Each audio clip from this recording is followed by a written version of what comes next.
Hello, I'm Clay Parker with the Florida Lawyer, and I'm starting a video blog today since I'm forced to stay at home and practice social distancing due to coronavirus. And I've wanted to do a video blog for a while, but I never seem to find the time, so I guess this is the time. My video blog is about lawsuits that I've been involved in over the past 30 plus years of my career, or cases I'm currently working on. I'll talk about the facts of the case, the law applicable to the situation, and a lesson we might take from someone else's legal experiences. I hope that you find them interesting, and I welcome feedback to let me know what you think. In this video blog, I'm not going to discuss names or places because I want to protect privacy and confidentiality. And the facts that I set out here are based upon the allegations of the complaints of the case, the counterclaims, and sworn statements of the parties. Over the years, I've represented a number of people who've sold or purchased businesses or franchises, and these transactions are very prone to litigation. Oftentimes, a lawsuit will result from buyer's remorse. Sometimes there are honest misunderstandings of the contractual obligations. That is what you're supposed to do under the terms of the contract, resulting from a poorly drafted contract. Sometimes a lawsuit results from one party's lack of an ability to comply with the monetary terms of a contract because the party's gone broke. They don't have the money. And once in a while, it's just plain greed that results in someone intentionally breaching the contract and hoping to get away with it. Unfortunately, many times this works, where a person of wealth takes advantage of his or her economic power to overwhelm the other party with attorney's fees, costs, and complex litigation to get them to just go away. I have one client who refuses to be cheated and won't just go away, despite the other side's attempts to cost her more and more attorney's fees by being unreasonably cooperative, filing frivolous motions, not cooperating with discovery demands, and generally being over litigious on every issue. So today's episode is called Fighting the Good Fight. I represent a lady who built up a successful commercial roofing company over 30 years. After suffering from a tragic event in her life, she decided it was time to retire. So she naturally wanted to sell her successful and valuable company to help pay for her retirement. She hired a business broker to assist her, but she didn't hire a lawyer. And that was her first mistake. I'll call her Mrs. Seller. Now, after discussing with several potential buyers the possibility of a purchase, she decided to sell her business to a large residential roofing company which had only limited experience in commercial roofing. That company owner had significant experience in buying other companies. The owner had bought and sold multiple companies in the past. Mrs. Seller had never sold a business before. She'd only been in the business of commercial roofing most of her life, and this was her livelihood, her one and only experience in selling a business. And promises were made to her about how her employees would be treated after the purchase, which was important to her because she'd worked for many of her employees for years and they were her friends. She wanted to make sure that they were treated fairly. After multiple conversations and negotiations, a letter of intention was drafted by the buyer's lawyer setting out the intended terms of the contract that they were going to sign. Now, a letter of intention is not a contract, but simply a statement of understanding and intent to enter into a contract. A contract was then drafted, setting out the terms, and forwarded to Mrs. Seller for review many days before the intended closing of the purchase. On the day she went to close on the sale, however, the buyer changed the deal. A new contract had been drafted, and she was given practically no time to review it or consult with an attorney. One important provision of the contract allowed the buyer to hold back payment of a significant portion of the purchase price. There's $200,000 of the purchase price. If 3 key employees of her company had severed their relationship before a 90-day period of employment under the new management of the company. In other words, you got 3 employees who are going to stay with the company. They need them. If they leave us, they leave this new company, we're going to hold back $66,000 some odd dollars per employee that leaves within the 90-day period. And despite this rather risky term of the contract, potentially costing Mrs. Seller over $200,000, the contract prohibited her from disclosing the sale to her employees before the sale. There was a confidentiality provision preventing her from discussing it with anyone. And before the new buyer made the announcement, they weren't allowed to know that there was going to be a sale. So the writing really was on the wall as to what the buyer intended from the start. But Ms. Seller was trusting and signed the deal. That was her second mistake. If she had that much money at risk, she should have been permitted to talk to her employees to determine their willingness to work for this new company. Another provision prohibited her from discussing this holdback provision with the employees, and this was understandable. That is, that she's not allowed to talk about this holdback at all, even after the sale, with the employees.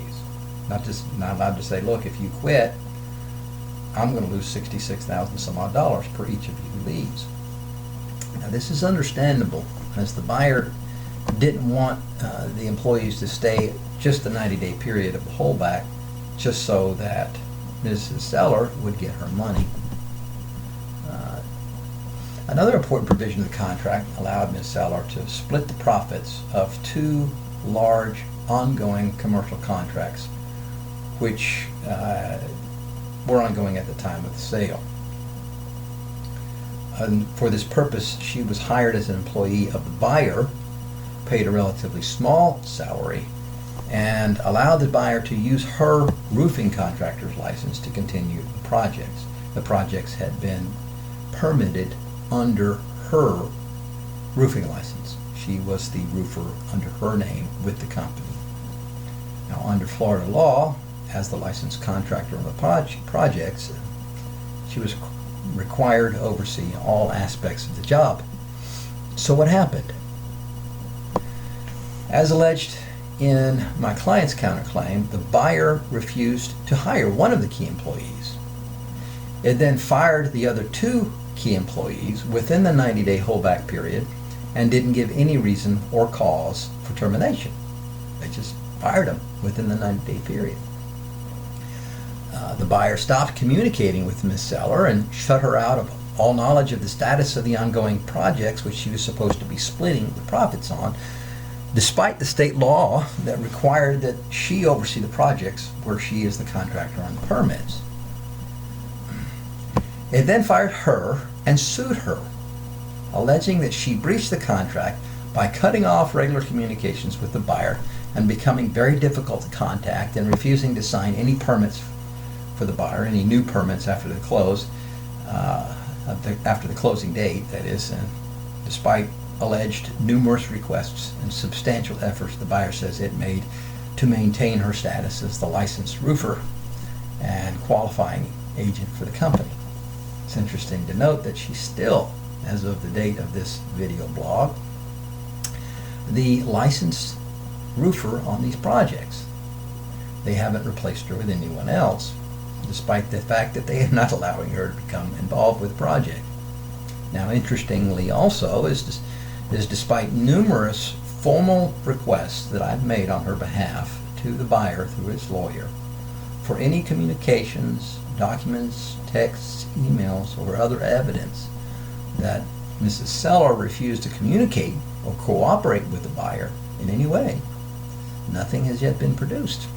On the contrary, Mrs. Seller has produced to the buyer's attorney numerous emails from her asking the buyer's employees to contact her and complaining of their lack of communication because they're not keeping her apprised of what's going on, they're not sending her money that she's entitled to.